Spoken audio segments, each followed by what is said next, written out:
News, play breakdowns, power rankings, storylines you never hear talked about anywhere else. It's all straight shots here, fired by straight shooters. S and Gun. This is the Objective Basketball Podcast. Ladies and gentlemen, welcome to the Objective Basketball Podcast. We are pre-recording these stuff, so if we look like we're wearing the exact same things, it's because we are. Ladies and gentlemen, we are wearing the exact same things. We have not left our seats for 4 days. We've just been here mulling over All-NBA stuff. Talking about All-NBA awards for the last 4 days with you guys. Okay.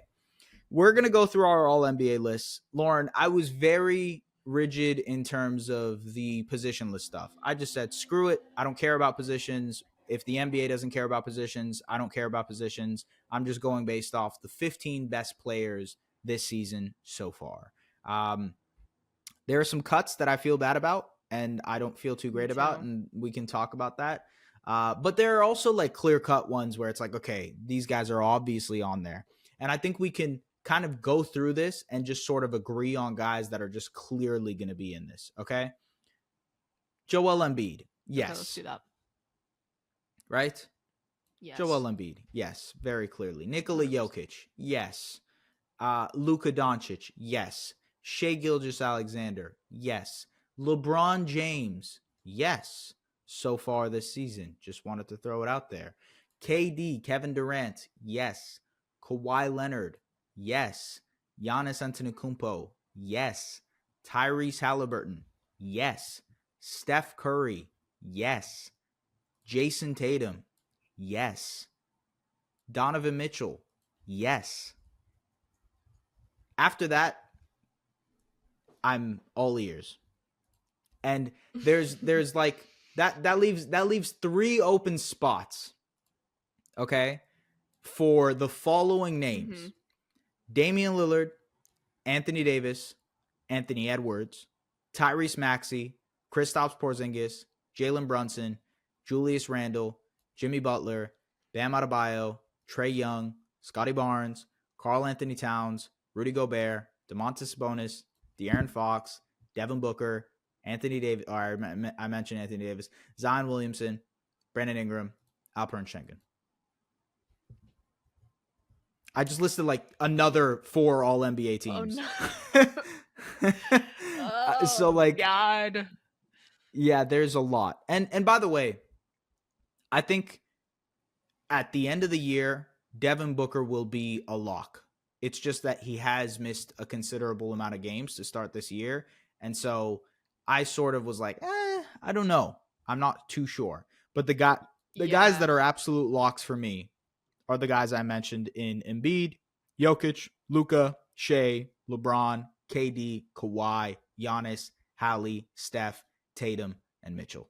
Those guys, 12 guys, just locked, like set in stone. And then you could even say Dame. Like for me, I think Dame is a lock too. But yeah, I don't know. Where are you on any of this? Do I even make sense when I'm talking right now? No.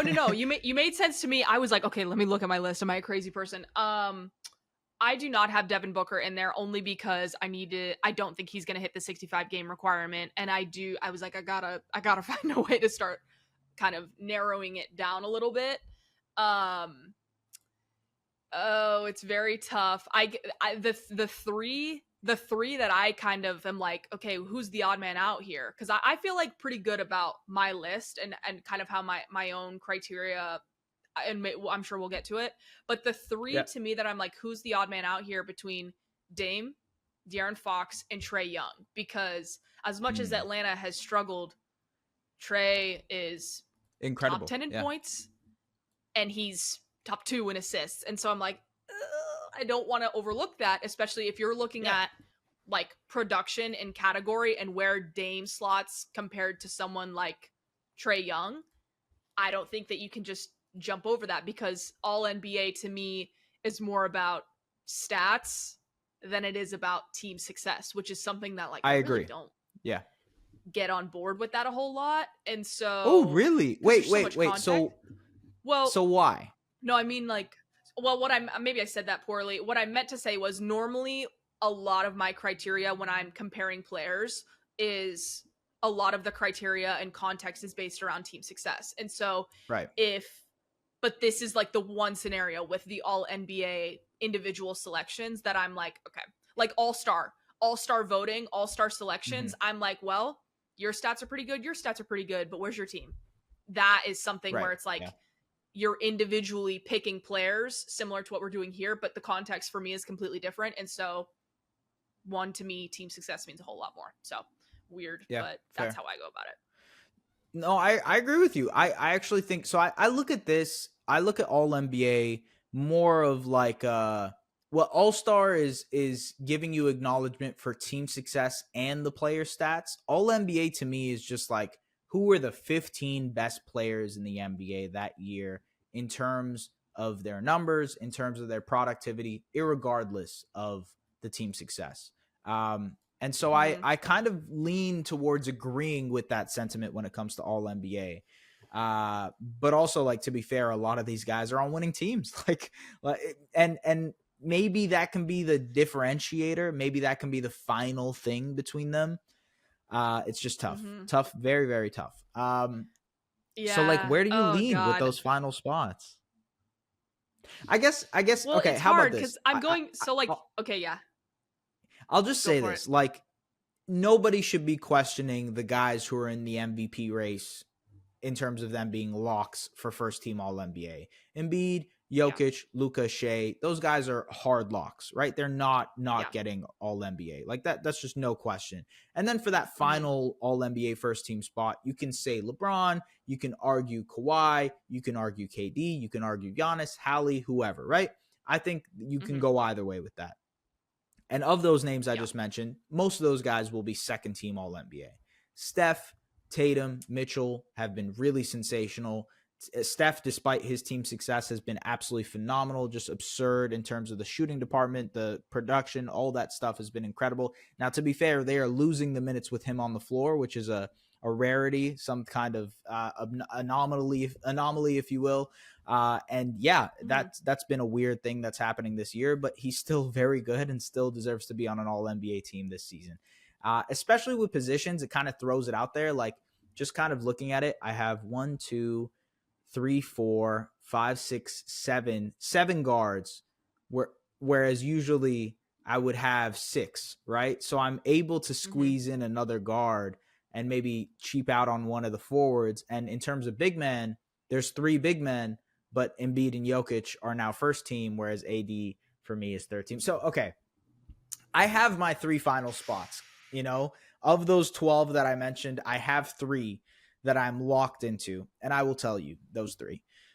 Damian Lillard is one of them. I think Dame has been just absurd in terms of everything that he's doing. 26 points per game, 4 rebounds, 7 assists. He's getting a steal. He's doing so efficiently. The 3-point number is back up. The impact is there. Doing a really, really good job of, like, you know, facilitating for this Bucks team. He's been an organizer. I mentioned the clutch play of the year stuff in our last pod.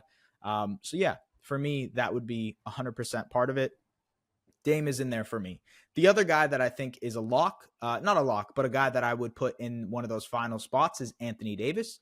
AD is averaging 24 and 12. He's also blocking 2.5 shots per game, doing so on incredible efficiency, 55% from the field, 81% from the free throw line, dominating defensively for the Lakers. So I would put AD in that spot as well. And then the final spot for me is tough, man, because I could go Anthony Edwards and say the Minnesota Timberwolves are the number 1 team in the Western Conference.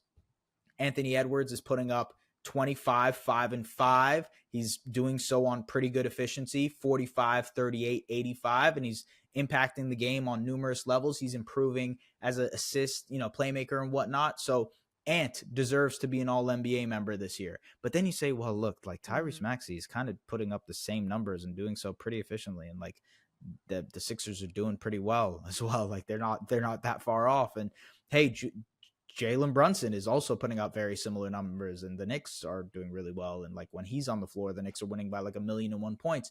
Jimmy and Bam, and you mentioned Trey, and like Trey has been freaking phenomenal. And it's like, how do you, despite the Hawks losing, how do you rationalize that? I did reward team success when the numbers were close. So I guess for me, I guess team success does matter. In a roundabout way, I guess I went about saying, team success does matter, that's my list. I don't know how you feel about yours. God, this is so hard. This is so hard. Yeah, it is tough. Lord, I also, and maybe this is like, people don't want to hear this, but I also think De'Aaron Fox, even though he's missed some games, I think he's going to be so huge. So I have decided to keep him in. And I've decided that my 2 odd men out, and I just got done saying this about team success, and I have kept in Anthony Edwards, because I'm just like, you can't have a number 1 seed so dominant and not have an all-NBA player. That doesn't make any sense to me. Yeah. Like, but the numbers are not as impressive as the guys that I'm eliminating. Yeah, and those 2 guys are Damian Lillard and Trae Young. So you're putting Trae. It's the first. I am. I just went on that whole speech about Trae Young, and I want to put him in there so bad because I don't. But I just here I am putting Ant for team success in over Trae Young, whose numbers are clearly better. What does that say about me? Right. It says you're indecisive. I think it'll be Ant. I don't know. It says I'm a fraud. I think it will be Ant. I think you can't have a first seed overall with no all-NBA candidate. Come on. So I'm putting him in there unapologetically. Sorry, Hawks. And again, by the way, like we are a third of the way into the season. So it's tough to rationalize right now because things are very close. And like, while things are numbers wise starting to level out, some of these guys are still putting up ridiculous numbers, and you got to kind of see if they can sustain it for an entire 82 game season. Like for Ant and the Timberwolves, they're now, we're not even in January yet, and they're the first seed in the Western Conference. What if they fall to like 3rd or 4th and Ant is still putting up the same production? Does that change anything for you when it comes to Tyrese Maxey? Yes. Exactly, right? It does, right? So it does. I'm just putting that out there. It could change. It could change as things evolve. But I think there's just like, there are guys who are already locked in and they are not going to change. Like, it's just, those guys are the short list of the MVP ballot. Those guys are just not going to change at all. And so it makes it that much harder, to my point about positionless and the game requirement and all that stuff. Those things are going to help narrow it down for us, especially the game requirement, the 65 games. Some guys will miss out on this. I think Booker probably is on pace to miss that. Who knows what happens with Zion and, all these other guys. But ultimately, it's going to help narrow down this massive list of players. But also, the position list makes it that much harder to reward a certain player in a given position. Mm-hmm. For example, Jalen Brunson has been freaking awesome. Trae Young has been freaking awesome. But maybe if there were like specific guard spots, you could argue that one deserves it over the other. But now when it's positionless, it's just like, okay, name the 15 best players in the league this season. And that makes it a lot harder because there's like 10 or 12 clear-cut guys. And then the rest you kind of have to argue about, if you will. I don't know. It's tough, man. Yeah. Very, very tough. It's very tough because it's like you'll see the snippets on Twitter of like, oh, last 5 games, or like here are the numbers for the entire year for Jalen Brunson or for whoever, and you're like, damn, like look at those numbers, and like, but it's still not the top 15. It's just not. And so that's hard. But that's how I feel about it. I love you, JB, but it's just maybe next year. Sorry. Yeah, I hear you. It's kind of weird. Like, what would happen if we were to do positions here? So one of Embiid or Jokic would be shifted to the second team, which is just like ludicrous to consider, right? And crazy. Then you have LeBron and Giannis sharing maybe in that forward spot, or LeBron and Kawhi in that forward spot. And then you have Shea and Mhm. Luka as your guard spots.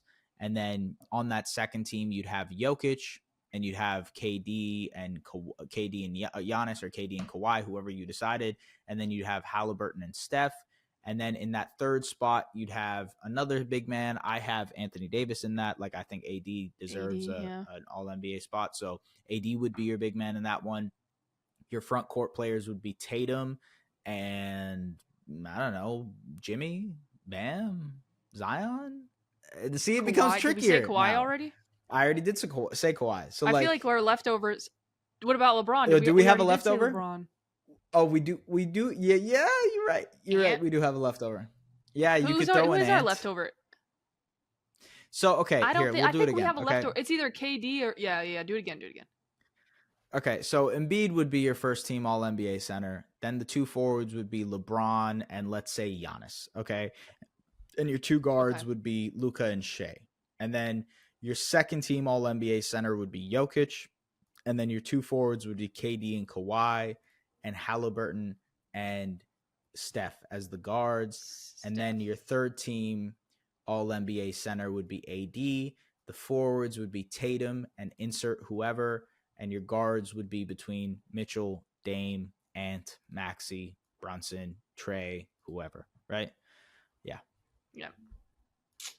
Damn. So, I mean, I feel like you could still come down to it's always the guards. It's always the guards. It is always the guards. Yeah, the so guard tough. spots are hard. Yeah, I agree with you. So I do think because it feels like you're left over. I think you could come down to the same players. Yeah, it's that's just fair. Like, that's fair. For me, I mean, maybe you would come down to the same know. players. That's fair. I think it's close though, because for me not having Dame in there, potentially remove, like, say the standings change and I don't have Dame or Ant in there, or even Maxey in there. That's wild. You know what I mean? Like, that is legitimately insane. But if I'm looking at the stats, I don't know. Yeah, it's kind of tough. That's crazy. We'll see. The what guys happens. I had on the bubble shift. Yeah, no, I agree with you. The guys I had on the bubble were Tyrese Maxey, Anthony Davis, Damian Lillard, Anthony Edwards, and I took Maxey off and kept those other guys in because AD has just been a monster on both ends of the floor, and he's doing so on just like incredible efficiency. And Maxey, like the defensive side of the ball isn't always like the best with him. With Dame, right, his numbers are just a tad bit better than Maxey in terms of offensive production. And like they're in the same ballpark, but like Dame has been just the better player for the most part. And then Anthony Edwards, I think team success came into play here and like how good he's been for that team too. So I don't know. And again, ladies and gentlemen, you can go multiple ways with this. You can argue whichever way, but that is how we have it. That is our all NBA teams for the, a third of the way through the season. Things will change, things will materialize in different ways, but it feels like 12 of those spots are kind of locked in already. And unless one of those guys misses time, like unless one of these guys goes down with an injury that makes them miss 15 plus games, then this could be a different conversation. But for the most part, it seems like those guys are locked. So, yeah. Yeah.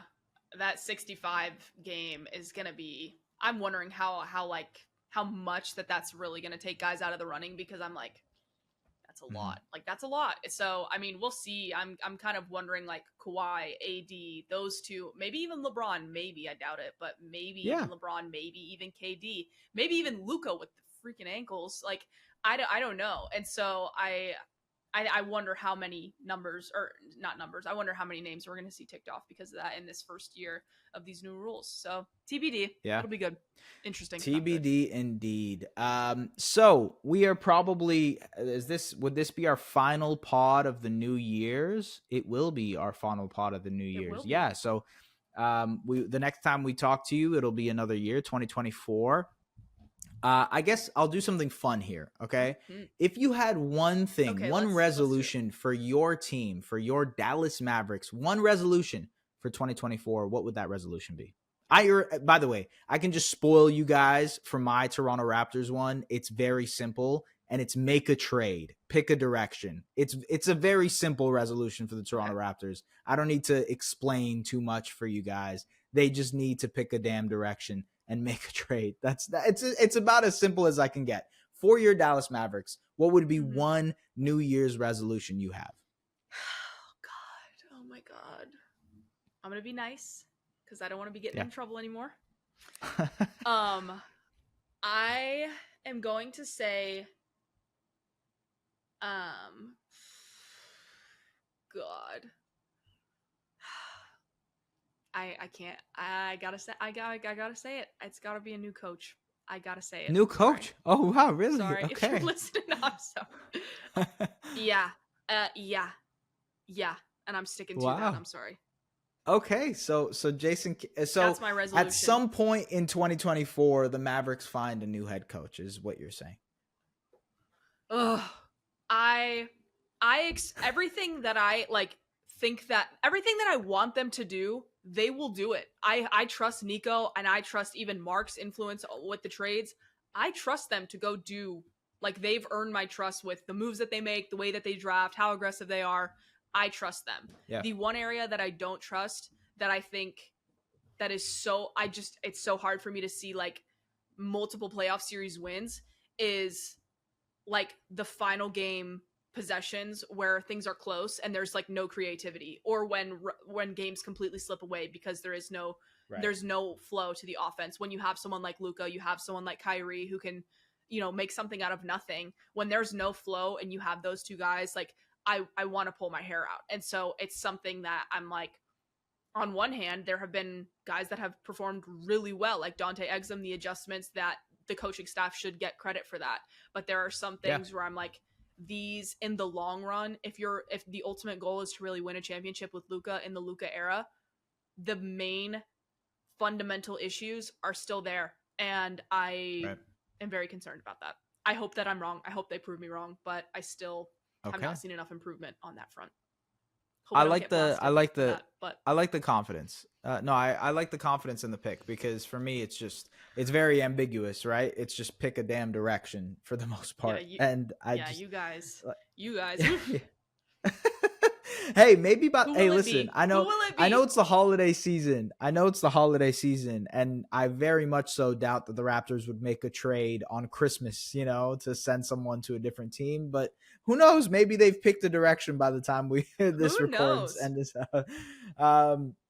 Anyways, ladies and gentlemen, for the people who are listening, we hope you guys have an incredible new year. Be safe, be responsible, all that type of stuff.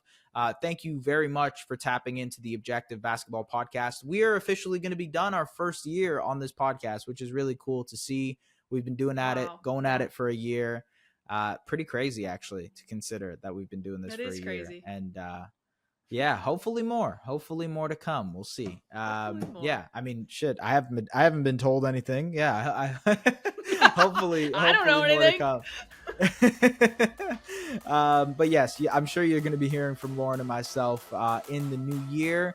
As always, tap into the Objective Basketball Podcast on YouTube, on whatever you listen to. And thank you very much. Take care. Bye-bye. Follow hosts at Just S. Barahini on all socials and at The Lauren Gunn on Twitter. The Objective Basketball Podcast, delivering the NBA to you like no other.